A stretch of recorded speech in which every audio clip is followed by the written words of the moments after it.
എല്ലാ വിദ്യാർത്ഥികൾക്കും പുതിയൊരു വീഡിയോയിലേക്ക് സ്വാഗതം. ഈ വർഷത്തെ +1 higher secondary school course transfer അലോട്ട്മെൻറ്റിനായിട്ടുള്ള അപേക്ഷകൾ ഉടൻ ആരംഭിക്കും.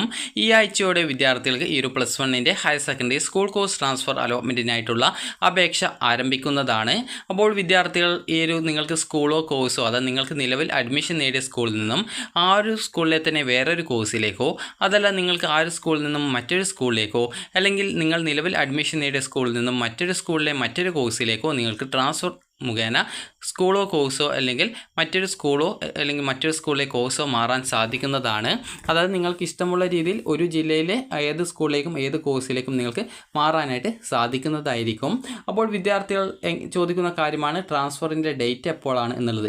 ഡേറ്റ് നിലവിൽ വന്നിട്ടില്ല. കാരണം മുൻ വർഷങ്ങളിലൊക്കെ ഫസ്റ്റ് സപ്ലിമെൻ്ററിക്ക് ശേഷമാണ് ട്രാൻസ്ഫർ വരാറുള്ളത്. അതായത് മുൻ വർഷം എന്ന് പറയുമ്പോൾ കഴിഞ്ഞ വർഷം ആ ഒരു രീതിയിലാണ് വന്നിട്ടുള്ളത്. ഈ വർഷവും അതേ രീതിയിൽ തന്നെയായിരിക്കും ട്രാൻസ്ഫർ അലോട്ട്മെൻറ്റ് വരുന്നത്. ഫസ്റ്റ് സപ്ലിമെൻ്ററി അലോട്ട്മെൻറ്റ് റിസൾട്ട് ഏകദേശം ജൂലൈ 2 തീയതിയോടെ ആയിരിക്കും വരിക.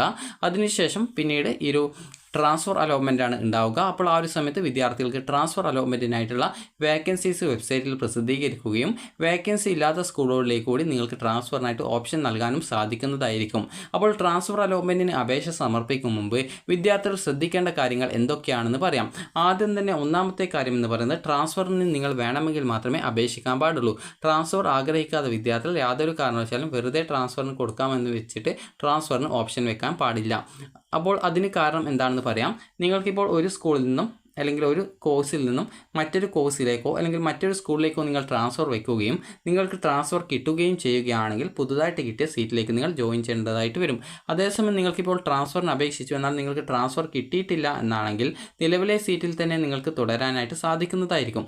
എന്നാൽ നിങ്ങൾ ശ്രദ്ധിക്കേണ്ടത് ട്രാൻസ്ഫർ കിട്ടിക്കഴിഞ്ഞാൽ നിർബന്ധമായിട്ടും മാറേണ്ടതായിട്ട് വരും. അപ്പോൾ ഇതെന്തുകൊണ്ടാണ് നിങ്ങൾ വേണമെങ്കിൽ അപേക്ഷിക്കാവൂ എന്ന് പറയാൻ കാരണം പല വിദ്യാർത്ഥികളും ട്രാൻസ്ഫർ അലോട്ട്മെൻറ്റിന് അപേക്ഷിച്ചു ട്രാൻസ്ഫർ കിട്ടിക്കഴിഞ്ഞാലാണ് പറയുക എനിക്ക് ട്രാൻസ്ഫർ കിട്ടിയ സീറ്റ് വേണ്ട, എനിക്ക് ആദ്യം കിട്ടിയ സീറ്റ് മതി എന്നുള്ളത്. അപ്പോൾ നിങ്ങൾ ശ്രദ്ധിക്കേണ്ട കാര്യം ഈ രീതിയിൽ ഇവിടെ ട്രാൻസ്ഫർ കിട്ടുന്ന സാഹചര്യത്തിൽ നിങ്ങൾക്ക് ആദ്യം കിട്ടിയ സീറ്റ് അവിടെ ഡിലീറ്റ് ആയി പോവുകയാണ് ചെയ്യുക. ഇവിടെ ഡിലീറ്റ് ആയ ശേഷമാണ് നിങ്ങൾക്ക് പുതുതായിട്ട് മറ്റൊരു സ്കൂളിൽ കിട്ടുന്ന സാഹചര്യത്തിൽ ആദ്യം കിട്ടിയ സീറ്റ് അവിടെ പോകും. അപ്പോൾ ഇവിടേക്ക് മറ്റൊരു വിദ്യാർത്ഥിക്ക് ട്രാൻസ്ഫർ അനുവദിക്കുകയും ചെയ്യും. അപ്പോൾ അങ്ങനെയെങ്കിൽ നിങ്ങൾക്ക് അവിടെ കിട്ടിയ സീറ്റ് നഷ്ടപ്പെടും. പിന്നീട് പുതുതായിട്ട് കിട്ടിയ സീറ്റിൽ പോയിട്ട് നിങ്ങൾ അഡ്മിഷൻ എടുക്കേണ്ടതായിട്ട് വരുന്നതായിരിക്കും. അപ്പോൾ അതുകൊണ്ട് തന്നെ ട്രാൻസ്ഫർ കിട്ടാനുള്ള സാധ്യത കൂടുതലുള്ളത് കൊണ്ട് തന്നെ ട്രാൻസ്ഫറിന് അപേക്ഷിക്കും മുമ്പ് നിങ്ങൾ വേണ്ട ആ ഒരു ഓപ്ഷനുകളിലേക്ക് മാത്രമേ കൊടുക്കാവൂ. ട്രാൻസ്ഫർ ആഗ്രഹിക്കുന്നുണ്ടെങ്കിൽ അല്ലെങ്കിൽ ട്രാൻസ്ഫർ വഴി മറ്റൊരു ഓപ്ഷനിലേക്ക് മാറണം എന്നുണ്ടെങ്കിൽ ഓപ്ഷന് കൊടുക്കാവൂ. ഇനി അടുത്തതായിട്ടുള്ള രണ്ടാമത്തെ കാര്യം എന്ന് പറയുന്നത് ട്രാൻസ്ഫറിന് ഓപ്ഷൻ വെക്കുന്ന സമയത്ത് നിങ്ങൾക്ക് എങ്ങോട്ടേക്കാണോ ട്രാൻസ്ഫർ വേണ്ടത് അതിലേക്ക് നേരിട്ട് മാത്രമേ ട്രാൻസ്ഫറിനായിട്ട് ഓപ്ഷൻ വെക്കാവൂ. അതായത് എന്താണെന്ന് പറയാം. ഇപ്പോൾ എനിക്കിപ്പോൾ പഠിക്കാൻ താല്പര്യം, അതായത് എ എന്ന സ്കൂളിൽ എനിക്ക് കിട്ടിയത് ഹ്യൂമാനിറ്റീസ് ആണെന്ന് വിചാരിക്കുക. എനിക്ക് ബി എന്ന സ്കൂളിൽ എനിക്ക് അഡ്മിഷൻ നേടാൻ താല്പര്യം എന്ന് പറയുന്നത് ഈ ഒരു ബയോളജി സയൻസിലേക്കാണ് താല്പര്യമെന്ന് വിചാരിക്കുക. അപ്പോൾ ഇങ്ങനെ എനിക്ക് ബയോളജി സയൻസിലേക്കാണ് പോകാനായിട്ട് ആഗ്രഹം എന്നുണ്ടെങ്കിൽ ഈ ഒരു രീതിയിലാണ് ഞാൻ ട്രാൻസ്ഫർ വെക്കേണ്ടത്. അല്ലാതെ ഈ ഒരു രീതിയിൽ ട്രാൻസ്ഫർ വെക്കരുത്. അതായത് ഇപ്പോൾ എനിക്ക് എ എന്ന സ്കൂളിൽ ഹ്യൂമാനിറ്റീസ് ആണ് കിട്ടിയത്, ബി എന്ന സ്കൂളിൽ എനിക്ക് ബയോളജി സയൻസിലേക്കാണ് പോവേണ്ടത്. എന്നാൽ ഞാനിപ്പോൾ ബി എന്ന സ്കൂളിൽ കൊണ്ടുപോയിട്ട് ഹ്യൂമാനിറ്റീസിന് തന്നെ ഓപ്ഷൻ വെക്കാനായിട്ട് പാടില്ല. കാരണം ഇങ്ങനെ ഓപ്ഷൻ വെച്ച് കഴിഞ്ഞാലുള്ള പ്രധാനപ്പെട്ട പ്രോബ്ലം എന്ന് പറയുന്നത് ഹയർ സെക്കൻഡറിയിൽ സാധാരണഗതിയിൽ 2 ട്രാൻസ്ഫറാണ് കഴിഞ്ഞ വർഷം ഉണ്ടായിരുന്നത്. ഈ വർഷവും അതേ രീതിയിൽ 2 ട്രാൻസ്ഫറാണ് ഉണ്ടാവാനുള്ള സാധ്യത ഉള്ളത്. അപ്പോൾ അതുകൊണ്ട് തന്നെ നിങ്ങൾക്ക് ആദ്യ ട്രാൻസ്ഫറിൽ ഈ ഒരു ബി എന്ന സ്കൂളിൽ ഹ്യൂമാനിറ്റീസിലേക്ക് ട്രാൻസ്ഫർ കിട്ടിക്കഴിഞ്ഞ് പിന്നീട് ഈ ഒരു ബി എന്ന സ്കൂളിലെ ഹ്യൂമാനിറ്റീസിൽ നിന്നും പിന്നീട് ആ ഒരു ബി എന്ന സ്കൂളിലെ തന്നെ ബയോളജി സയൻസിലേക്ക് ട്രാൻസ്ഫറിനായിട്ട് ഓപ്ഷൻ വെക്കുന്ന സമയത്ത് ചില സമയത്ത് മാത്രമേ ട്രാൻസ്ഫർ കിട്ടാനുള്ള സാധ്യത ഉണ്ടാവുള്ളൂ. അപ്പോൾ അതുകൊണ്ട് തന്നെ അങ്ങനെ സാധ്യത ഇല്ലാതിരിക്കുന്നത് കാരണമാണ് ഈ ഒരു രീതിയിൽ നിങ്ങൾ ട്രാൻസ്ഫറിനായിട്ട് നിങ്ങൾ വെക്കുന്ന സമയത്ത് ഡയറക്റ്റായിട്ട് നിങ്ങൾക്ക് എങ്ങോട്ടേക്കാണോ ട്രാൻസ്ഫർ ആഗ്രഹിക്കുന്നത് ആ ഒരു രീതിയിൽ മാത്രം നിങ്ങൾ ട്രാൻസ്ഫറിനായിട്ട് ഓപ്ഷൻ വെക്കണമെന്ന് പറയാനുള്ള കാരണം എന്ന് പറയുന്നത്. അതുപോലെ തന്നെ ഇനി അടുത്തതായിട്ട് വിദ്യാർത്ഥികൾ ശ്രദ്ധിക്കേണ്ട കാര്യം എന്ന് പറയുന്നത് നിങ്ങൾ സാധാരണഗതിയിൽ നിങ്ങൾ ട്രാൻസ്ഫറിന് ആയിട്ട് അതായത് സാധാരണ അലോട്ട്മെൻറ്റിൽ ഓപ്ഷൻ വെക്കുന്ന രീതിയിൽ ഓപ്ഷൻസ് വെക്കാൻ പാടില്ല. അതായത് നിങ്ങൾക്കിപ്പോൾ എങ്ങോട്ടേക്കാണോ ട്രാൻസ്ഫർ ആഗ്രഹിക്കുന്നത് അതനുസരിച്ച് മാത്രമേ നിങ്ങൾ ട്രാൻസ്ഫർ വെക്കാൻ പാടുള്ളൂ. അതായത് ഉദാഹരണം പറഞ്ഞു തരാം. ഇപ്പോൾ എനിക്കിപ്പോൾ ഞാൻ പഠിക്കുന്ന ആ ഒരു സെയിം സ്കൂളിൽ തന്നെ എനിക്ക് മറ്റു കോഴ്സിലേക്കാണ് പോവേണ്ടത്. അതായത് ഇപ്പോൾ എനിക്ക് എ എന്ന സ്കൂളിൽ എനിക്ക് ഹ്യൂമാനിറ്റീസ് ആണ് കിട്ടിയത്. എനിക്ക് എ എന്ന സ്കൂളിൽ തന്നെ ബയോളജി സയൻസിലേക്ക് അല്ലെങ്കിൽ എ എന്ന സ്കൂളിൽ നിന്ന് എനിക്ക് എ എന്ന സ്കൂളിൽ തന്നെ കമ്പ്യൂട്ടർ സയൻസിലേക്കോ മാറാനായിട്ടാണ് താല്പര്യം. അപ്പോൾ അങ്ങനെയെങ്കിൽ ഞാൻ ഈ ഒരു രീതിയിൽ എനിക്ക് എങ്ങോട്ടേക്കാണോ വേണ്ടത് ആ ഒരു രീതിയിൽ മാത്രമേ ട്രാൻസ്ഫർ വെക്കാവൂ. അല്ലാതെ ഞാൻ എ എൻ എസ് സ്കൂളിൽ നിന്നും എനിക്ക് ബി എൻ എസ് സ്കൂളിൽ ഹ്യൂമാനിറ്റീസ്, അതുപോലെ തന്നെ ഈ ഒരു എ എൻ എസ് സ്കൂളിൽ നിന്ന് സി എൻ എസ് സ്കൂളിലേക്ക് ഹ്യൂമാനിറ്റീസ്, ഈ ഒരു രീതിയിൽ എനിക്ക് വേണ്ടാത്ത ഓപ്ഷനുകളൊന്നും വെക്കാനായിട്ട് പാടില്ല. അതായത് നിങ്ങൾക്ക് എങ്ങോട്ടേക്കാണോ ട്രാൻസ്ഫർ ആഗ്രഹിക്കുന്നത് ആ ഒരു രീതിയിൽ മാത്രമേ ഓപ്ഷൻസ് വെക്കാവൂ. വേണ്ടാത്ത ഓപ്ഷൻ യാതൊരു കാരണവശാലും വെക്കാനായിട്ട് പാടില്ല. ഇനി അടുത്തതായിട്ട് വിദ്യാർത്ഥികൾ ശ്രദ്ധിക്കേണ്ട കാര്യം എന്ന് പറയുന്നത്, ട്രാൻസ്ഫറിൻ്റെ ആപ്ലിക്കേഷൻ നൽകി കഴിഞ്ഞാൽ യാതൊരു കാരണവശാലും നിങ്ങൾക്ക് ട്രാൻസ്ഫർ കിട്ടിക്കഴിഞ്ഞാൽ അത് ക്യാൻസൽ ചെയ്യാനോ ഡിലീറ്റ് ചെയ്യാനോ പറ്റുന്നതല്ല. അതുപോലെ തന്നെ ട്രാൻസ്ഫറിൻ്റെ അപേക്ഷ ഫൈനൽ കൺഫർമേഷൻ ചെയ്ത് കഴിഞ്ഞാൽ യാതൊരു കാരണവശാലും അത് എഡിറ്റ് ചെയ്യാനോ ഡിലീറ്റ് ചെയ്യാനോ അല്ലെങ്കിൽ ഏതെങ്കിലും ഓപ്ഷൻ കൂട്ടിച്ചേർക്കാനോ സാധിക്കുന്നതല്ല. അതുകൊണ്ട് തന്നെ വളരെ ശ്രദ്ധയോടുകൂടി മാത്രം ഈ ഒരു ട്രാൻസ്ഫറിൻ്റെ ആപ്ലിക്കേഷൻ നൽകാവുന്നതാണ്. ഇനി അഞ്ചാമത്തെ കാര്യം, നിങ്ങൾക്ക് സ്വന്തമായിട്ടോ അതല്ല മൊബൈൽ ഫോൺ ഉപയോഗിച്ചുകൊണ്ടോ അതല്ല നിങ്ങൾക്ക് അക്ഷയ വഴിയോ ഇൻ്റർനെറ്റ് കഫേകൾ വഴിയോ അതല്ല നിങ്ങൾ പഠിക്കുന്ന അതായത് നിലവിൽ അഡ്മിഷൻ നേടിയിട്ടുള്ള സ്കൂൾ വഴിയോ നിങ്ങൾക്ക് ഈ ഒരു അപേക്ഷ സമർപ്പിക്കാവുന്നതാണ്. അപ്പോൾ ഇനി അടുത്തതായിട്ടുള്ള കാര്യം എന്ന് പറയുന്നത്, ചില വിദ്യാർത്ഥികൾക്ക് മൊബൈൽ നമ്പർ മിസ്സായി പോയിട്ടുണ്ട് അല്ലെങ്കിൽ മൊബൈൽ നമ്പർ വർക്കാവാതെ പ്രോബ്ലംസ് ഒക്കെ ഉണ്ടാവും. അപ്പോൾ അങ്ങനെയുള്ള വിദ്യാർത്ഥികൾ ചെയ്യേണ്ടത്, നിങ്ങൾ സ്കൂൾ വഴി അപേക്ഷ സമർപ്പിക്കുക. കാരണം സ്കൂൾ വഴി അപേക്ഷിക്കുന്ന സമയത്ത് നിങ്ങളൊരു ഫോം വാങ്ങി, ആ സ്കൂളിൽ നിന്ന് ഫോം തരും. അപ്പോൾ ആ ഒരു ഫോം വാങ്ങി ഫില്ല് ചെയ്ത് സ്കൂളിൽ കൊടുത്താൽ മതി. അപ്പോൾ സ്കൂളിൽ നിന്നും കൃത്യമായിട്ട് ആ ഒരു നിങ്ങളുടെ ട്രാൻസ്ഫറിനായിട്ടുള്ള ഓപ്ഷൻസ്, നിങ്ങൾ വെച്ച ഓപ്ഷൻ അനുസരിച്ച് നിങ്ങൾക്ക് ട്രാൻസ്ഫറിനായിട്ടുള്ള ഓപ്ഷൻ അപേക്ഷ സമർപ്പിക്കുന്നതായിരിക്കും. അപ്പോൾ സ്കൂൾ വഴി നൽകുന്ന സമയത്ത് നിങ്ങൾ കൃത്യമായിട്ട് നിങ്ങളും നിങ്ങളുടെ പാരൻറ്റും ആ ഒരു ഫോമിൽ കൃത്യമായിട്ട് സിഗ്നേച്ചർ ഇട്ടിട്ട് കൊടുക്കണം. അങ്ങനെയെങ്കിൽ മാത്രമാണ് സ്കൂളിൽ നിന്ന് ആ ഒരു അപേക്ഷ കൊടുക്കുകയുള്ളൂ. കാരണം നിങ്ങൾ ആണ് ട്രാൻസ്ഫറിന് അപേക്ഷിക്കുന്നത്. അതിനായിട്ട് നിങ്ങൾ ട്രാൻസ്ഫറിനായിട്ട് അപേക്ഷിക്കുന്നതിനായിട്ട് അതുമായി ബന്ധപ്പെട്ടുള്ള നിങ്ങളുടെ അനുമതി ആണ് ഈ ഒരു ഫോമിൽ നിങ്ങളും നിങ്ങളുടെ പാരൻറ്റും സിഗ്നേച്ചർ ഇട്ട് കൊടുക്കുന്നത്. അപ്പോൾ അങ്ങനെ നിങ്ങൾ ഇപ്പോൾ ഈ ഒരു ട്രാൻസ്ഫറിന് കൊടുത്ത ശേഷം നിങ്ങൾ പറയുന്നു അത് ഞങ്ങൾ പറഞ്ഞിട്ടില്ല ട്രാൻസ്ഫറിന് വെക്കാൻ എന്ന് പറഞ്ഞാൽ പിന്നീട് അത് സ്കൂളിനൊരു ബുദ്ധിമുട്ട് വരും. അതുകൊണ്ടാണ് നിങ്ങൾ ഈ രീതിയിൽ ഫോം ആ സ്കൂളിൽ നിന്ന് തരുന്ന ഫോം വാങ്ങി ഫില്ല് ചെയ്ത് നിങ്ങളും നിങ്ങളുടെ രക്ഷിതാവും അതിൽ സിഗ്നേച്ചർ ഇടണമെന്ന് പറയുന്നത്. അതായത് നിങ്ങളുടെ അറിവോടുകൂടി മാത്രമാണ് ഈ ട്രാൻസ്ഫറിന് അപേക്ഷിക്കുന്നു എന്നതിന് വേണ്ടിയിട്ടാണ് ഈ ഒരു ഫോമിൽ നിങ്ങളും നിങ്ങളുടെ പാരൻറ്റും സിഗ്നേച്ചർ ഇട്ടിട്ട് കൊടുക്കുന്നത്. അപ്പോൾ സ്കൂളിൽ നിന്നാകുമ്പോൾ ആ ഒരു മൊബൈൽ നമ്പറിൻ്റെ അതിൽ വരുന്ന OTPയുടെ ആവശ്യം വരുന്നില്ല. ഇനി എങ്ങനെയാണ് ഈ ഒരു ട്രാൻസ്ഫറിന് അപേക്ഷിക്കുന്നത് എന്ന് നോക്കാം. അതുപോലെ ട്രാൻസ്ഫറിന് അപേക്ഷിക്കുന്ന എല്ലാ വിദ്യാർത്ഥികൾക്കും ട്രാൻസ്ഫർ കിട്ടണമെന്ന് യാതൊരുവിധ നിർബന്ധവുമില്ല. നിങ്ങൾക്ക് ട്രാൻസ്ഫർ കിട്ടാനായിട്ട് പ്രധാനമായിട്ടും ആശ്രയിക്കുന്നത് ആ ഒരു സ്കൂളിൽ എത്ര വേക്കൻസി ഉണ്ട്, അതുപോലെ തന്നെ എത്ര വിദ്യാർത്ഥികൾ ട്രാൻസ്ഫറിനായിട്ട് അപേക്ഷിക്കുന്നുണ്ട്, അതുപോലെ തന്നെ ആ ഒരു സ്കൂളിൽ എത്ര വിദ്യാർത്ഥികൾക്ക് നിങ്ങൾ ഓപ്ഷൻ വെച്ച ആ ഒരു വേക്കൻസി ആ ഒരു കോഴ്സിൽ എത്ര വിദ്യാർത്ഥികൾക്ക് ട്രാൻസ്ഫർ കിട്ടുന്നുണ്ട്, ഇതൊക്കെ അനുസരിച്ച് കൊണ്ടാണ് നിങ്ങൾക്ക് അവിടെ ട്രാൻസ്ഫർ കിട്ടുക. അതുപോലെ തന്നെ നിങ്ങളുടെ WGPAയും അനുസരിച്ച് കൊണ്ടാണ് നിങ്ങൾക്ക് അവിടെ ട്രാൻസ്ഫർ അലോട്ട്മെൻറ്റ് കിട്ടുമോ ഇല്ലയോ എന്നുള്ളത് പറയാനായിട്ട് സാധിക്കുള്ളൂ. ഇനി എങ്ങനെയാണ് ഈ ഒരു ട്രാൻസ്ഫറിന് അപേക്ഷ സമർപ്പിക്കുന്നത് എന്ന് പറയാം. അപ്പോൾ ഇതിന് എങ്ങനെ ഓപ്ഷൻ നൽകാം എന്ന് ചോദിച്ചു കഴിഞ്ഞാൽ, ചില വിദ്യാർത്ഥികൾക്ക് ഇഷ്ടപ്പെട്ട സ്കൂളായിരിക്കും കിട്ടിയിട്ടുണ്ടാവുക, എന്നാൽ ഇഷ്ടപ്പെട്ട കോഴ്സ് കിട്ടിയിട്ടുണ്ടാവില്ല. അങ്ങനെയുള്ള വിദ്യാർത്ഥികൾക്ക് ഒരു കോഴ്സിൽ നിന്നും മറ്റൊരു കോഴ്സിലേക്ക് മാറാൻ സാധിക്കുന്നതാണ്.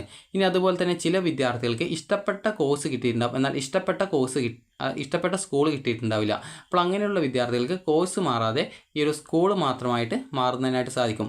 അപ്പോൾ ആ ഒരു രീതിയിൽ ട്രാൻസ്ഫറിനായിട്ട് ഓപ്ഷൻ വെക്കാം. ഇനി അടുത്തതായിട്ട് ചില വിദ്യാർത്ഥികൾക്ക് സ്കൂളും ഇഷ്ടപ്പെട്ടിട്ടുണ്ടാവില്ല, കോഴ്സും ഇഷ്ടപ്പെട്ടിട്ടുണ്ടാവില്ല. അപ്പോൾ അങ്ങനെയുള്ള വിദ്യാർത്ഥികൾക്ക് ഈ ഒരു സ്കൂളിൽ നിന്ന് സ്കൂളും മാറാം, അതുപോലെ തന്നെ കോഴ്സ് മാറാം. അപ്പോൾ ഈ രീതിയിൽ നിങ്ങൾക്ക് 3 ടൈപ്പ് രീതിയിലാണ് ഈ ഒരു ട്രാൻസ്ഫറിനായിട്ട് ഓപ്ഷൻ വെക്കാൻ പറ്റുക. അപ്പോൾ ഇനി എങ്ങനെയാണ് ഈ ഒരു ട്രാൻസ്ഫറിനായിട്ട് അപേക്ഷ സമർപ്പിക്കുന്നത് എന്നുള്ള കാര്യം നമുക്ക് നോക്കാം. അപ്പോൾ നേരത്തെ പറഞ്ഞതുപോലെ നിങ്ങൾക്ക് ഈ ഒരു കോഴ്സ് ഇഷ്ടപ്പെടാത്തവർക്ക് കോഴ്സിൽ നിന്നും മറ്റൊരു കോഴ്സിലേക്ക് മാറാൻ സാധിക്കും. അതുപോലെ തന്നെ കോഴ്സ് ഇഷ്ടപ്പെട്ടു എന്നാൽ സ്കൂൾ ഇഷ്ടപ്പെടാത്ത വിദ്യാർത്ഥികൾക്ക് ആ ഒരു മറ്റൊരു സ്കൂളിലേക്ക് നിങ്ങൾക്ക് മാറാനായിട്ട്, അത് കോഴ്സ് മാറാതെ മാറാൻ പറ്റും. അതുപോലെ തന്നെ ചില വിദ്യാർത്ഥികൾക്ക് സ്കൂളും ഇഷ്ടപ്പെട്ടിട്ടുണ്ടാവില്ല, കോഴ്സും ഇഷ്ടപ്പെട്ടിട്ടുണ്ടാവില്ല. അപ്പോൾ അങ്ങനെയുള്ള വിദ്യാർത്ഥികൾക്ക് സ്കൂളും കോഴ്സും രണ്ടും മാറാനായിട്ട് സാധിക്കും. ഈ ഒരു രീതിയിൽ നിങ്ങളുടെ ഇഷ്ടത്തിനനുസരിച്ച് നിങ്ങൾക്ക് എങ്ങോട്ടേക്കാണോ ട്രാൻസ്ഫർ ആഗ്രഹിക്കുന്നത് അതനുസരിച്ച് നിങ്ങൾക്ക് ഓപ്ഷൻ വെക്കാവുന്നതാണ്. ഇനി അടുത്തതായിട്ട് എങ്ങനെ ട്രാൻസ്ഫറിന് അപേക്ഷിക്കാമെന്ന് നോക്കാം. ഈ ഒരു വെബ്സൈറ്റിൽ നിങ്ങൾക്ക് വേക്കൻസി ലിസ്റ്റ് എന്ന് പറഞ്ഞൊരു വേക്കൻസി ലിസ്റ്റ് പ്രസിദ്ധീകരിക്കുന്നതാണ്. അപ്പോൾ ആ ഒരു ലിങ്കിൽ ക്ലിക്ക് ചെയ്ത് നിങ്ങൾക്ക് നിങ്ങളുടെ ജില്ല സെലക്ട് ചെയ്ത് കൊടുക്കുക. ജില്ല സെലക്ട് ചെയ്ത് കൊടുത്ത ശേഷം നിങ്ങൾക്ക് അവിടെ എത്ര വേക്കൻസി ഉണ്ട് എന്ന് സംബന്ധിച്ചുള്ള ലിസ്റ്റ് അവിടെ വെബ്സൈറ്റിൽ കാണാൻ സാധിക്കും.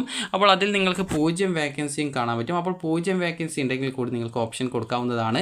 കാരണം ഇപ്പോൾ A എന്നൊരു സീറ്റിൽ നിങ്ങൾക്ക് ഈ ഒരു ബയോളജി സയൻസ് ആണെന്ന് വിചാരിക്കുക. അതായത് ഇപ്പോൾ A എന്നൊരു സ്കൂളിൽ എനിക്ക് ബയോളജി സയൻസാണ് അഡ്മിഷൻ ആഗ്രഹിക്കുന്നതെന്ന് വിചാരിക്കുക. എനിക്കിപ്പോൾ എ എന്ന സ്കൂളിൽ എനിക്ക് ഹ്യൂമാനിറ്റീസാണ് കിട്ടിയതെന്ന് വിചാരിക്കുക.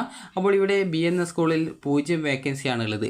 അപ്പോൾ എനിക്കവിടെ അലോട്ട്മെൻറ്റ് കിട്ടുമോ എന്ന് ചോദിച്ചാൽ ഈ ഒരു ബയോളജി സയൻസിൽ നിന്നും ചില വിദ്യാർത്ഥികൾ ബി എന്ന സ്കൂളിലെ ബയോളജി സയൻസിലേക്ക് പോകും, അതുപോലെ തന്നെ സി എന്ന സ്കൂളിലെ ബയോളജി സയൻസിലേക്ക് പോകും. ഇങ്ങനെ വേറെ സ്കൂളിലേക്ക് അല്ലെങ്കിൽ വേറെ സ്കൂളിലെ വേറെ കോഴ്സിലേക്ക് അല്ലെങ്കിൽ സെയിം സ്കൂളിലെ തന്നെ വേറൊരു കോഴ്സിലൊക്കെ മാറാനുള്ള സാധ്യതയുണ്ടാകും. അപ്പോൾ അങ്ങനെ നോക്കുന്ന സമയത്ത് ഇവിടുത്തെ ഈ ഒരു 0 വേക്കൻസി 1, 2 ഈ ഒരു രീതിയിൽ കൂടാനുള്ള സാധ്യത വരും. അപ്പോൾ ഞാൻ ഇവിടെ ഓപ്ഷൻ വെച്ചതുകൊണ്ട് തന്നെ എനിക്ക് അവിടെ WGPA നോക്കിയിട്ട് എനിക്ക് മുൻഗണന ഉണ്ട് എങ്കിൽ എനിക്ക് അവിടേക്ക് ട്രാൻസ്ഫർ കിട്ടും. അപ്പോൾ എനിക്ക് അങ്ങനെ അവിടേക്ക് അഡ്മിഷൻ കിട്ടും. അപ്പോൾ അതോടെ തന്നെ 0 വേക്കൻസി ആണ് ഉള്ളതെങ്കിൽ കൂടി വിദ്യാർത്ഥികൾക്ക് ഓപ്ഷൻസ് കൊടുക്കാവുന്നതാണ്. ഇനി എങ്ങനെയാണ് ട്രാൻസ്ഫറിനായിട്ട് അപേക്ഷ കൊടുക്കുന്നത് എന്ന കാര്യം നോക്കാം. ആദ്യം തന്നെ നിങ്ങൾ ചെയ്യേണ്ടത് hscap.kerala.gov.in എന്നുള്ള വെബ്സൈറ്റ് ഓപ്പൺ ചെയ്യുക. ഓപ്പൺ ചെയ്ത് കഴിഞ്ഞാൽ നിങ്ങൾക്ക് ഇവിടെ കാൻഡിഡേറ്റ് ലോഗിൻ എന്ന് പറഞ്ഞുകൊണ്ട് കാണാൻ പറ്റും. അപ്പോൾ ആ ഒരു ലിങ്കിൽ ക്ലിക്ക് ചെയ്യുക. അതുപോലെ തന്നെ വിദ്യാർത്ഥികൾ ചോദിക്കുന്നതാണ് ഫസ്റ്റ് ഓപ്ഷൻ ലഭിച്ചവർക്ക് ഫസ്റ്റ് ട്രാൻസ്ഫറിന് അപേക്ഷിക്കാൻ പറ്റുമോ എന്നുള്ളത്. ഫസ്റ്റ് ഓപ്ഷൻ ലഭിച്ച വിദ്യാർത്ഥികൾക്ക് ഫസ്റ്റ് ട്രാൻസ്ഫറിന് അപേക്ഷ സമർപ്പിക്കാൻ സാധാരണഗതിയിൽ പറ്റാറില്ല. അത് ഓരോ വർഷത്തെയും സർക്കുലർ അനുസരിച്ച് കൊണ്ടാണ് വിദ്യാർത്ഥികൾക്ക് അങ്ങനെ അപേക്ഷിക്കാൻ പറ്റുമോ ഇല്ലയോ എന്നത് പറയാൻ സാധിക്കുള്ളൂ. അതുകൊണ്ട് തന്നെ ട്രാൻസ്ഫറിൻ്റെ സർക്കുലർ വരുന്നതുവരെ വിദ്യാർത്ഥികൾ വെയിറ്റ് ചെയ്യുക. അതുപോലെ തന്നെ നിങ്ങൾക്ക് എങ്ങനെ അപേക്ഷിക്കാമെന്ന് നോക്കാം. ആദ്യം തന്നെ hscap വെബ്സൈറ്റ് ഓപ്പൺ ചെയ്യുക. അതിനുശേഷം കാൻഡിഡേറ്റ് ലോഗിൻ എന്ന് പറഞ്ഞുകൊണ്ട് കാണാൻ പറ്റും. അപ്പോൾ ആ ഒരു ലിങ്കിൽ ക്ലിക്ക് ചെയ്യുക. ക്ലിക്ക് ചെയ്ത് കഴിഞ്ഞാൽ പിന്നീട് നിങ്ങൾക്ക് നിങ്ങളുടെ ആപ്ലിക്കേഷൻ നമ്പർ, അതുപോലെ തന്നെ പാസ്വേഡ്, അതുപോലെ തന്നെ ജില്ല എന്നിവ കൊടുക്കാൻ പറ്റും. അപ്പോൾ നിങ്ങൾ ഏത് കോട്ടയിലാണ് അഡ്മിഷൻ നേടിയത്, അത് സ്പോർട്സ് കോട്ടയിലാണോ അല്ലെങ്കിൽ മെറിറ്റ് കോട്ട, അതായത് കാൻഡിഡേറ്റ് ലോഗിൻ എസ്റ്റാബ്ലിഷ് എന്ന ലിങ്ക് മുഖേനയാണോ നിങ്ങൾക്ക് അലോട്ട്മെൻറ്റ് കിട്ടിയിട്ടുള്ളത്. അപ്പോൾ ഏത് ലിങ്ക് മുഖേനയാണ് അലോട്ട്മെൻറ്റ് കിട്ടിയത് ആ ഒരു ലിങ്കിൻ്റെ ആപ്ലിക്കേഷൻ നമ്പറും പാസ്വേഡും ജില്ലയുമാണ് നിങ്ങൾ ഉപയോഗിക്കേണ്ടത്. അപ്പോൾ ആ ഒരു ആപ്ലിക്കേഷൻ നമ്പറും പാസ്വേഡും ജില്ലയും കൊടുക്കുക, ലോഗിൻ ചെയ്യുക. ലോഗിൻ ചെയ്ത് കഴിഞ്ഞാൽ നിങ്ങൾക്ക് നിങ്ങളുടെ പ്രൊഫൈൽ പേജിലേക്ക് പോകുന്ന മുമ്പായിട്ട് നിങ്ങളോട് സെൻഡ് OTP ഓപ്ഷൻ ചോദിക്കും. നിങ്ങളുടെ ഡീറ്റെയിൽസ് ചെറിയ കുറച്ച് ഡീറ്റെയിൽസ് കാണാൻ പറ്റും. അപ്പോൾ അതിന് താഴെയായിട്ട് സെൻഡ് OTP പച്ച ബട്ടൺ കാണാൻ പറ്റും. അപ്പോൾ നിങ്ങൾ ആ ഒരു ബട്ടൺ ക്ലിക്ക് ചെയ്യുക, നിങ്ങളുടെ ഫോണിലേക്ക് ഒരു OTP വരുന്നതാണ്. അപ്പോൾ ആ ഒരു OTP കൃത്യമായിട്ട് അടുത്ത പേജിൽ കൊടുക്കുക, സബ്മിറ്റ് ചെയ്യുക. സബ്മിറ്റ് ചെയ്ത് കഴിഞ്ഞാൽ പിന്നീട് നിങ്ങളുടെ പ്രൊഫൈൽ പേജിലേക്ക് പോകുന്നതാണ്. അവിടെ ലിങ്ക്സ് എന്ന് പറഞ്ഞുകൊണ്ട് ഒരു ഭാഗം കാണാൻ പറ്റും, അതായത് നിങ്ങളുടെ അലോട്ട്മെൻ്റ് ഒക്കെ പരിശോധിച്ച ആ ഒരു ഭാഗം. അപ്പോൾ അവിടെ ആ ഒരു ലിങ്കിൽ അവിടെ അപ്ലൈ ഫോർ ട്രാൻസ്ഫർ അലോട്ട്മെൻറ്റ് എന്നുള്ള ലിങ്ക് കാണാൻ പറ്റും. അപ്പോൾ നിങ്ങൾ അതിൽ ക്ലിക്ക് ചെയ്യുക. അതിൽ ക്ലിക്ക് ചെയ്ത് കഴിഞ്ഞാൽ പിന്നീട് പോകുന്ന പേജിൽ നിങ്ങളുടെ ബേസിക് ആയിട്ടുള്ള ഡീറ്റെയിൽസ് കാണാൻ പറ്റും. ചില സമയത്ത് നിങ്ങൾ നിലവിൽ അഡ്മിഷൻ നേടിയ സ്കൂളിൻ്റെ ഡീറ്റെയിൽസ്, സ്കൂളിൻ്റെ രജിസ്റ്റർ നമ്പർ, അത് സ്കൂളിൻ്റെ രജിസ്റ്റർ നമ്പറല്ല സ്കൂളിൻ്റെ ഒരു സ്കൂൾ കോഡ്, അതുപോലെ തന്നെ അതിനുശേഷം ഏത് കോഴ്സിലാണ് നിങ്ങൾ നിലവിൽ അഡ്മിഷൻ നേടിയിട്ടുള്ളത് എന്നുള്ളത് ഓട്ടോമാറ്റിക്കലി ചില സമയത്ത് വെബ്സൈറ്റിൽ തന്നെ ഉണ്ടാവും. എന്നാൽ ചില സമയങ്ങളിൽ നിങ്ങളത് സെലക്ട് ചെയ്ത് കൊടുക്കേണ്ടതായിട്ട് വരും. അപ്പോൾ അത് സെലക്ട് ചെയ്ത് കൊടുത്ത ശേഷം പിന്നീട് നിങ്ങൾക്ക് ഓപ്ഷൻ ആഡ് ചെയ്യാനുള്ള പേജാണ്. അവിടെ നിങ്ങൾക്ക് ആഡ് ഓപ്ഷൻ എന്ന് പറഞ്ഞുള്ള ഒരു ടാബ് കാണാൻ പറ്റും. അപ്പോൾ അവിടെ നിങ്ങൾക്ക് ഈ ഒരു രീതിയിലാണ് ഉണ്ടാവുക, അതായത് ഓപ്ഷൻ്റെ സ്ഥാനം എത്രാമതായിട്ടാണ്, സാധാരണ ലാസ്റ്റ് എന്നാണ് ഉണ്ടാവുക. അതിനുശേഷം ഇവിടെ സ്കൂളിൻ്റെ കോഡ് ടൈപ്പ് ചെയ്ത് കൊടുക്കാണ്ടാവും. അത് സ്കൂൾ കോഡ് ടൈപ്പ് ചെയ്ത് കൊടുത്തു കഴിഞ്ഞാൽ ഓട്ടോമാറ്റിക്കലി ആ ഒരു സ്കൂളിലുള്ള കോഴ്സിൻ്റെ ഡീറ്റെയിൽസ് വരും. അപ്പോൾ അവിടെ നിങ്ങൾക്ക് സെലക്ട് ചെയ്ത് ഏത് കോഴ്സാണോ വേണ്ടത് അത് കൃത്യമായിട്ട് സെലക്ട് ചെയ്ത് ആഡ് ഓപ്ഷനിൽ ക്ലിക്ക് ചെയ്തുകൊണ്ട് നിങ്ങൾക്ക് ആ ഒരു ഓപ്ഷൻ ആഡ് ചെയ്യാവുന്നതാണ്. അപ്പോൾ നിങ്ങൾക്ക് ഈ ഒരു രീതിയിൽ എത്ര ഓപ്ഷൻ വേണമെങ്കിൽ നിങ്ങൾക്ക് ആഡ് ചെയ്യാം. എന്നാൽ ശ്രദ്ധിക്കേണ്ടത് നേരത്തെ പറഞ്ഞതുപോലെ നിങ്ങൾക്ക് എങ്ങോട്ടേക്കാണോ ട്രാൻസ്ഫർ ആഗ്രഹിക്കുന്നത് അത് മാത്രമേ വിദ്യാർത്ഥികൾ ഓപ്ഷൻസ് ആയിട്ട് ഉൾപ്പെടുത്താനായിട്ട് പാടുള്ളൂ. ഇനി അതുപോലെ തന്നെ വിദ്യാർത്ഥികൾ ശ്രദ്ധിക്കേണ്ട പ്രധാനപ്പെട്ട കാര്യം എന്ന് പറയുന്നത് വിദ്യാർത്ഥികൾക്ക് അതിനുശേഷം നിങ്ങൾ നൽകിയിട്ടുള്ള ഓപ്ഷൻസ് ഈ ഒരു രീതിയിൽ സീരിയൽ നമ്പർ, അതുപോലെ തന്നെ സ്കൂൾ കോഡ്, അതുപോലെ സ്കൂളിൻ്റെ ഡീറ്റെയിൽസ്, അതുപോലെ തന്നെ കോഴ്സ് കോമ്പിനേഷൻ, അതുപോലെ തന്നെ ഇവിടെ ആയിട്ട് നിങ്ങൾക്ക് എഡിറ്റ്, അതുപോലെ തന്നെ ഡിലീറ്റ് ഓപ്ഷൻ കാണാൻ പറ്റും. അപ്പോൾ നിങ്ങൾക്ക് അതിൽ ഏതെങ്കിലും ഓപ്ഷൻ ഡിലീറ്റ് ചെയ്യണമെങ്കിൽ ഡിലീറ്റ് ഓപ്ഷൻ ക്ലിക്ക് ചെയ്ത് ഡിലീറ്റ് ചെയ്യാം. എഡിറ്റ് ചെയ്യണമെങ്കിൽ നിങ്ങൾക്ക് അത് എഡിറ്റ് ഓപ്ഷൻ ക്ലിക്ക് ചെയ്ത് അത് എഡിറ്റ് ചെയ്യാവുന്നതാണ്. അത് ഈ ഒരു രീതിയിൽ നിങ്ങൾക്ക് കൃത്യമായിട്ട് നിങ്ങൾ നൽകിയിട്ടുള്ള ഓപ്ഷൻസ്, ട്രാൻസ്ഫറിൻ്റെ ഓപ്ഷൻസ് എഡിറ്റ് ചെയ്യണമെങ്കിൽ വിദ്യാർത്ഥികൾക്ക് എഡിറ്റ് ചെയ്യാവുന്നതാണ്. ഇനി വിദ്യാർത്ഥികൾ ശ്രദ്ധിക്കേണ്ട കാര്യം എന്ന് പറയുന്നത് നിങ്ങൾ ഇങ്ങനെ നൽകിയിട്ടുള്ള ഓപ്ഷൻസിൽ നിങ്ങൾക്ക് ഏതെങ്കിലും ഓപ്ഷൻസ് റിമൂവ് ചെയ്യണമെങ്കിൽ അതിൻ്റെ ഡിലീറ്റ് ഓപ്ഷൻ ക്ലിക്ക് ചെയ്ത് ഡിലീറ്റ് ചെയ്യാം. അപ്പോൾ അതിനുശേഷം പിന്നീട് അതിന് താഴെയായിട്ട് സേവ് ഓപ്ഷൻ ഉണ്ടാകും, അതിൽ ക്ലിക്ക് ചെയ്യുക, സേവ് ചെയ്യുക. അപ്പോൾ ഈ ഒരു രീതിയിൽ നിങ്ങൾക്ക് നൽകിയിട്ടുള്ള ഓപ്ഷൻസിൽ ഏതെങ്കിലും ട്രാൻസ്ഫർ ആഗ്രഹിച്ചിട്ട് നിങ്ങൾ നൽകുന്ന ഓപ്ഷൻസിൽ ഏതെങ്കിലും സ്കൂളോ അല്ലെങ്കിൽ കോഴ്സോ മാറിപ്പോയിട്ടുണ്ടോ എന്ന് നോക്കുക. കാരണം പല വിദ്യാർത്ഥികളും സ്കൂൾ വെക്കുന്ന സമയത്ത് ഏതെങ്കിലും ദൂരെയുള്ള സ്കൂളൊക്കെ അറിയാതെ വെച്ച് പോകാറുണ്ട്. അതുപോലെ തന്നെ കോഴ്സ് വെക്കുന്ന സമയത്ത് നിങ്ങൾക്ക് ഇഷ്ടപ്പെട്ട കോഴ്സ് അല്ലാതെ വേറെ ഏതെങ്കിലും കോഴ്സൊക്കെ വെച്ച് പോകാറുണ്ട്. സാധാരണത്തിൽ ആ ഒരു രീതിയിൽ വിദ്യാർത്ഥികൾക്ക് ഈ തെറ്റുകൾ സംഭവിക്കാറുണ്ട്. അപ്പോൾ അതുകൊണ്ട് തന്നെ നിങ്ങൾ ആ ഒരു കാര്യം ശ്രദ്ധിക്കുക. നിങ്ങൾക്ക് വേണ്ട സ്കൂളിലേക്ക് തന്നെയല്ലേ, നിങ്ങൾക്ക് വേണ്ട കോഴ്സിലേക്ക് തന്നെയല്ലേ നിങ്ങൾ ട്രാൻസ്ഫറിൻ്റെ ഓപ്ഷൻ വെച്ചത് എന്നുള്ളത് ഒരു 2 പ്രാവശ്യമെങ്കിലും കൃത്യമായിട്ട് പരിശോധിക്കുക. അപ്പോൾ അതിനുശേഷം നിങ്ങൾക്ക് എന്തെങ്കിലും തെറ്റോ മറ്റോ ഉണ്ടെങ്കിൽ അത് കൃത്യമായിട്ട് തിരുത്തുക. അതിനുശേഷം നിങ്ങൾ ചെയ്യേണ്ടത് അതിന് താഴെയായിട്ട് ഒരു ഡിക്ലറേഷൻ ബട്ടൺ ഉണ്ടാകും, അതായത് നിങ്ങളുടെ ട്രാൻസ്ഫർ ആപ്ലിക്കേഷൻ്റെ ആ ഒരു നിങ്ങൾ വെച്ച ഓപ്ഷൻസൊക്കെ നിങ്ങൾക്ക് ട്രാൻസ്ഫർ ആഗ്രഹിക്കുന്നതാണ്. ട്രാൻസ്ഫർ കിട്ടിക്കഴിഞ്ഞാൽ നിങ്ങൾ ഉറപ്പായിട്ട് മാറുമെന്ന് പറഞ്ഞുകൊണ്ടുള്ള മാറേണ്ടതായിട്ട് വരും എന്നുള്ള കാര്യം നിങ്ങൾക്ക് അറിയാമെന്നുള്ള എന്നുള്ള രീതിയിലായിരിക്കും അവിടെ ഡിക്ലറേഷൻ ചെയ്യാനായിട്ടുണ്ടാവുക. അതുപോലെ അതിൽ പറയുന്ന ഡീറ്റെയിൽസൊക്കെ നിങ്ങൾക്ക് അതായത് ട്രാൻസ്ഫർ ആഗ്രഹിക്കുന്നതാണ് എന്നുള്ളതൊക്കെ ആയിരിക്കും. അപ്പോൾ നിങ്ങൾ അവിടെ ചെയ്യേണ്ടത് അവിടെ ഡിക്ലറേഷൻ ബട്ടൺ ക്ലിക്ക് ചെയ്യുക. ക്ലിക്ക് ചെയ്ത് കഴിഞ്ഞാൽ ഫൈനൽ കൺഫർമേഷൻ ബട്ടൺ ആക്റ്റീവ് ആവും. അപ്പോൾ ആ ഒരു ഫൈനൽ കൺഫർമേഷൻ ബട്ടൺ ക്ലിക്ക് ചെയ്യും മുമ്പായിട്ട് നിങ്ങൾ ഒന്നുകൂടി നിങ്ങൾ നൽകിയ ഓപ്ഷൻസ് പരിശോധിക്കുക. അതായത് ചില സമയത്ത് നിങ്ങൾ സ്കൂൾ കോഡ് നൽകിയത് തെറ്റായത് കാരണം ചിലപ്പോൾ ദൂരെയുള്ള സ്കൂളൊക്കെ ആയിരിക്കും ഓപ്ഷനായിട്ട് വെച്ചിട്ടുണ്ടാവുക. അപ്പോൾ അതുകൊണ്ട് തന്നെ നിങ്ങൾ വെച്ചിട്ടുള്ള സ്കൂളോ അല്ലെങ്കിൽ കോഴ്സോ അല്ലെങ്കിൽ അങ്ങനെ എന്തെങ്കിലും മാറിപ്പോയിട്ടുണ്ടോ, ഇതൊക്കെ ഒരു 2 പ്രാവശ്യം കൂടി നിങ്ങൾ വീണ്ടും ചെക്ക് ചെയ്യുക. അപ്പോൾ ഇത് വീണ്ടും പറയാനുള്ള കാരണം എന്ന് പറഞ്ഞാൽ പല വിദ്യാർത്ഥികളും ഓപ്ഷൻ വെച്ച് കഴിഞ്ഞാൽ ചിലപ്പോൾ സ്കൂൾ കോഡോ മറ്റോ മാറിയിട്ട് വളരെ ദൂരെയുള്ള സ്കൂളൊക്കെ ട്രാൻസ്ഫറിന് വെച്ചിട്ട് ട്രാൻസ്ഫർ കിട്ടാറുണ്ട്. മുൻവർഷമൊക്കെ ആ ഒരു രീതിയിൽ ട്രാൻസ്ഫർ കിട്ടിയിട്ടുണ്ടായിരുന്നു. അപ്പോൾ അതുകൊണ്ട് നിങ്ങൾ കൃത്യമായിട്ട് ഒരു 2 പ്രാവശ്യമെങ്കിലും കൃത്യമായിട്ട് അത് വെരിഫൈ ചെയ്യുക. അപ്പോൾ അതിനുശേഷം യാതൊരുവിധ തെറ്റും ഇല്ല എന്ന് കൺഫേം ആയ ശേഷം നിങ്ങൾ ഈ ഒരു കൺഫർമേഷൻ ബട്ടൺ ക്ലിക്ക് ചെയ്യുക. കൺഫർമേഷൻ ബട്ടൺ ക്ലിക്ക് ചെയ്ത് കഴിഞ്ഞാൽ പിന്നീട് യാതൊരു കാരണവശാലും നിങ്ങൾക്ക് നിങ്ങളുടെ ആപ്ലിക്കേഷൻ എഡിറ്റ് ചെയ്യാൻ പറ്റത്തില്ല. അപ്പോൾ കൺഫർമേഷൻ ക്ലിക്ക് ചെയ്യുമ്പോൾ മുമ്പായിട്ട് നിങ്ങൾ ഒന്നുകൂടി വേണമെങ്കിൽ വീണ്ടും പരിശോധിക്കുക. അതിനുശേഷം കൺഫർമേഷൻ ബട്ടൺ ക്ലിക്ക് ചെയ്യുക. ക്ലിക്ക് ചെയ്ത് കഴിഞ്ഞാൽ നിങ്ങൾക്ക് പിന്നീട് നിങ്ങളുടെ ആപ്ലിക്കേഷൻ്റെ ട്രാൻസ്ഫർ ആപ്ലിക്കേഷൻ്റെ പ്രിൻ്റ് എടുക്കാനുള്ള ഓപ്ഷൻ വരും. അപ്പോൾ പ്രിൻ്റ് ആപ്ലിക്കേഷൻ എന്നുള്ള ലിങ്കിൽ ക്ലിക്ക് ചെയ്യുക. ക്ലിക്ക് ചെയ്ത ശേഷം നിങ്ങളുടെ ട്രാൻസ്ഫറിൻ്റെ ആപ്ലിക്കേഷൻ്റെ പ്രിൻ്റ് ഡൗൺലോഡ് ചെയ്തെടുക്കുക.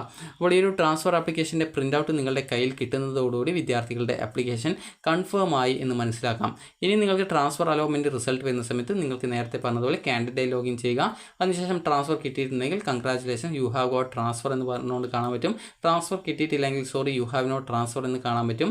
ട്രാൻസ്ഫർ കിട്ടിയ വിദ്യാർത്ഥികൾക്ക് ട്രാൻസ്ഫർ അലോട്ട് റിസൾട്ട്സിൽ ക്ലിക്ക് ചെയ്യുക. അപ്പോൾ നിങ്ങൾക്ക് congratulations U have got allotment, ഏത് സ്കൂളിൽ ഏത് കോഴ്സിലാണ് ട്രാൻസ്ഫർ കിട്ടിയതെന്ന് കാണാൻ പറ്റും. അതുപോലെ തന്നെ അതിനുശേഷം നിങ്ങൾക്ക് വ്യൂ അലോട്ട്മെൻറ്റ് ലെറ്റർ എന്നുള്ള ഓപ്ഷൻ കാണാൻ പറ്റും. അതിൽ ക്ലിക്ക് ചെയ്യുക. ക്ലിക്ക് ചെയ്ത ശേഷം നിങ്ങളുടെ അലോട്ട്മെൻറ്റ് ലെറ്റർ നിങ്ങൾ ഡൗൺലോഡ് ചെയ്തെടുക്കുക. അപ്പോൾ ഇത്ര മാത്രമാണുള്ളത്. അതിനുശേഷം നിങ്ങൾക്ക് ട്രാൻസ്ഫർ കിട്ടിയത് എങ്ങോട്ടേക്കാണോ അതിനനുസരിച്ച് നിങ്ങൾ അഡ്മിഷൻ നേടുക. ഇപ്പോൾ ട്രാൻസ്ഫർ കിട്ടിയിട്ടുള്ളത് എനിക്കിപ്പോൾ ഹ്യൂമാനിറ്റീസിൽ നിന്ന് ഇപ്പോൾ ബയോളജി സയൻസിലേക്കാണ് ട്രാൻസ്ഫർ കിട്ടിയിട്ടുള്ളതെങ്കിൽ ഞാൻ അതിൻ്റെ ഭാഗമായിട്ട് എക്സ്ട്രാ വല്ല ഫീസും ഉണ്ടെങ്കിൽ അത് അടച്ചാൽ മതി. എക്സ്ട്രാ ഫീസ് എന്ന് പറയുമ്പോൾ ഏകദേശം ഒരു 200, 250, 300 രൂപയാണ് എക്സ്ട്രാ ഫീസ് വരാനുള്ള സാധ്യതയുള്ളത്. കാരണം ഹ്യൂമാനിറ്റീസിൽ നിന്ന് ബയോളജി സയൻസിലേക്ക് പോകുമ്പോൾ ആ ഒരു രീതിയിൽ എക്സ്ട്രാ അത്രയും ഫീസ് വരാനുള്ള സാധ്യതയുണ്ട്. അതുപോലെ തന്നെ നിങ്ങൾക്കിപ്പോൾ നിലവിലെ സ്കൂളിൽ നിന്നും വേറൊരു സ്കൂളിലേക്കാണ് കിട്ടിയതെങ്കിൽ നിങ്ങൾ നിലവിലെ സ്കൂളിൽ നിന്നും നിങ്ങളുടെ ഡോക്യുമെൻറ്റ്സ് ഒക്കെ വാങ്ങിച്ചുകൊണ്ട് പുതുതായിട്ട് കിട്ടിയ സ്കൂളിലേക്ക് പോയിട്ട് അഡ്മിഷൻ നേടുക. ഇനിയിപ്പോൾ ട്രാൻസ്ഫറിന് നിങ്ങൾ അപേക്ഷിച്ചു, എന്നാൽ നിങ്ങൾക്ക് ട്രാൻസ്ഫർ കിട്ടിയിട്ടില്ല എങ്കിൽ നിലവിലെ സീറ്റിൽ തന്നെ നിങ്ങളുടെ അഡ്മിഷൻ ഉണ്ടായിരിക്കുന്നതാണ്. അപ്പോൾ ആ ഒരു സീറ്റ് നിങ്ങൾക്ക് അവിടെ തന്നെ ഉണ്ടാകും, അത് നഷ്ടപ്പെടുന്നത് ആയിരിക്കില്ല. അപ്പോൾ ഇത്ര മാത്രമാണ് ഈ ഒരു ട്രാൻസ്ഫറിൻ്റെ കാര്യമുള്ളത്. ട്രാൻസ്ഫർ കിട്ടിയിട്ടുണ്ടെങ്കിൽ നിങ്ങൾക്ക് സംഭവിക്കുന്നത്, അതായത് ഈ ഒരു ട്രാൻസ്ഫർ നിങ്ങൾക്കിപ്പോൾ അപേക്ഷിച്ചു, എനിക്കിപ്പോൾ ഹ്യൂമാനിറ്റീസ് ആണ് ആദ്യം കിട്ടിയത്, പിന്നീട് എനിക്ക് ബയോളജി സയൻസിൽ ട്രാൻസ്ഫർ വെച്ചു. ട്രാൻസ്ഫർ കിട്ടുകയാണെങ്കിൽ ഇവിടുത്തെ ആ ഒരു സീറ്റ് എനിക്ക് ഇവിടെ നഷ്ടപ്പെടും. പിന്നീട് പുതുതായിട്ട് കിട്ടിയ ബയോളജി സയൻസ് കോഴ്സിലേക്ക് ഞാൻ മാറേണ്ടതായിട്ട് വരും. ഈ ഒരു രീതിയിലാണ് അതായത് ട്രാൻസ്ഫറിൻ്റെ കാര്യം നടക്കുന്നത്. ട്രാൻസ്ഫർ കിട്ടിയാൽ പുതുതായിട്ട് കിട്ടിയ സീറ്റിലേക്ക് മാറേണ്ടതായിട്ട് വരും എന്ന് മാത്രമേ ഉള്ളൂ. അപ്പോൾ നിങ്ങൾക്ക് ഈ ഒരു വീഡിയോ ഉപകാരപ്രദമായിട്ടുണ്ടെന്ന് കരുതുന്നു. ഉപകാരപ്രദമായിട്ടുണ്ടെങ്കിൽ ലൈക്ക് ചെയ്യുക, ഷെയർ ചെയ്യുക. Thank you for watching.